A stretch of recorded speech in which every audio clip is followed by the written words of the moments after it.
अस्सलाम वालेकुम जी, क्या हाल चाल है? सब भाई जापान वीज़ा की वीडियोस देख ली हमने, लेकिन मुकम्मल इन्फॉर्मेशन और तरीक़ाकार नहीं बताया उन्होंने। उन्होंने इसलिए नहीं बताया कि आपने उनसे पूछा ही नहीं है।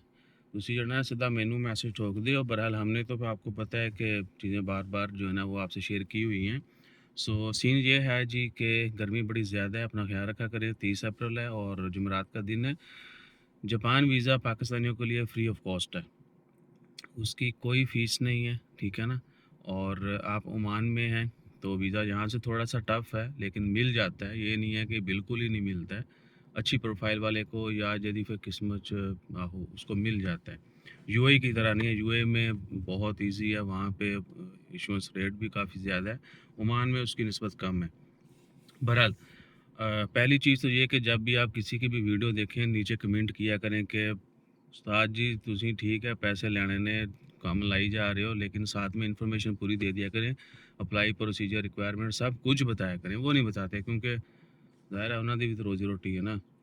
अब उन्होंने तय कर लिया कि उन्होंने ऐसे ही घुमा फिरा के वहाँ हमको चक्कर दे के खाना है, तो फिर अल्लाह ताला ही बंदे के वैसे नसीब कर देता है। आँखों कानों पे पर्दे पड़ जाते हैं बंदे के, मुश्किल नहीं है, लेकिन आप कमेंट किया करें उनको भी कि जी जिथे बाकी ना कुछ वर्क लांदे हो, थोड़ी जी इन्फॉर्मेशन सही भी दे दिया करो।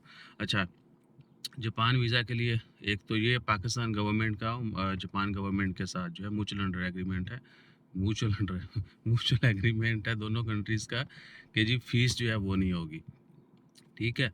जबकि बाकी नेशनल के लिए फ़ीस है। तो रिक्वायरमेंट में सबसे पहले तो वही कि अगर आप ओमान में हैं, किसी भी वीज़ा के ऊपर हैं, विज़िट नहीं होना चाहिए, आपका रेज़िडेंट स्टेटस होना चाहिए, कार्ड होना चाहिए। और वो हमेशा याद रखें कि एक अच्छा यानी उसकी एक्सपायरी बाकी रहती हो तो ही अप्लाई करें। 6-8 महीने मिनिमम रहती हो तो ही ट्राई किया करें। गर्मी बड़ी है, ऐसे भी कुछ नहीं कर रहे।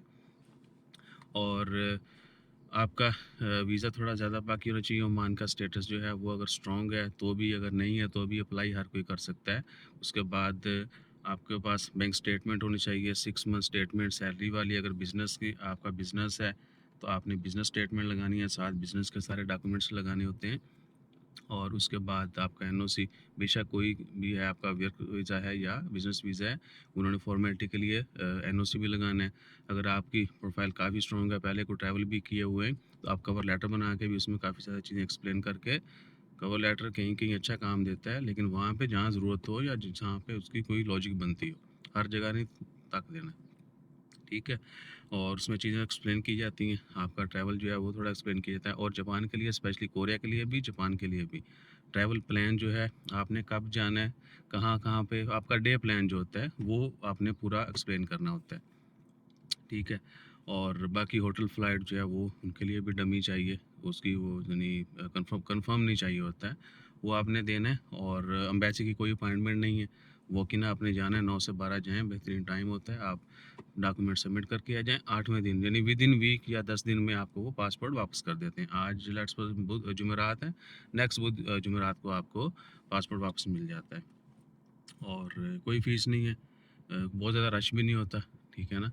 और बाकी एडिशनल डॉक्यूमेंट्स में आपके अपने जितनी भी पर्सनल डॉक्यूमेंट्स हैं, आपके कोई गारंटी एग्रीमेंट है, आपके अगर कंपनी है तो कंपनी के सारे डॉक्यूमेंट, आपके नाम पे एग्रीमेंट हैं, कोई भी आपका कोई भी लेन देन, ये वो आप जहाँ से जो भी आप नासब समझते कि मेरी है जो है ना डॉक्यूमेंट, आपके पास प्रॉपर्टी है यहाँ पे, आप वो भी लगाएं, ठीक है ना?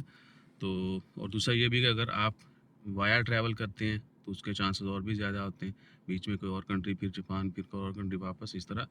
तो वो सारी डिटेल भी आपकी एक्यूरेट होनी चाहिए, ठीक है ना? बहुत सारे लोग ट्रांसलेट डाल देते हैं या टिकट जो रिजर्वेशन करते हैं वो डायरेक्ट की नहीं, रिजर्वेशन और ट्रांसलेट के साथ, लेकिन वो एक्सप्लेन नहीं करते ट्रांसलेट को, ठीक है? तो अगर आप वो डालेंगे तो एक तो चांसेस और बढ़ जाते हैं, दूसरा वो फिर आपने प्रॉपर एक्सप्लेन करना है और उसका पूरा तरतीब सही होनी चाहिए, ठीक है ना? और बाकी कोई लिमिट नहीं है कि जी आपकी स्टेटमेंट कितनी सेविंग हो, वो सब मैंने आपको अलग वीडियोस में बताया हुआ है। वीडियो काफ़ी लंबी हो गई है। और क्या रहता है, और कुछ नहीं है। बाकी यहाँ अगर हमारी सर्विस चाहिए मशवरे के लिए या काम करवाने के लिए, यू आर वेलकम। लेकिन जो डिटेल कमेंट होगा उसी का रिप्लाई किया जाएगा। आओ वाह शाओ हाई होला वॉइस मैच का रिप्लाई नखो, या फिर मज़ीद क्या कि आप डायरेक्ट आगे बजें, यानी मिलें, ठीक है? मुलाकात करेंगे तो आपके बहुत सारे और मसाइल हैं वो भी डिस्कस होके आपको सॉल्यूशन मिल जाता है। अच्छा, मैं डायरेक्ट मुँह पे इसलिए नहीं कर रहा कि शोर फिर कैमरे से ज़्यादा आएगा वो इसका। 00447766259657 0044 77 66 25 9 657। इसके ऊपर ये व्हाट्सएप है, इसके ऊपर सिर्फ लिख के डिटेल मैसेज करना है, बाकी किसी मैसेज का रिप्लाई नहीं किया जाएगा। जज़ाकल्लाह।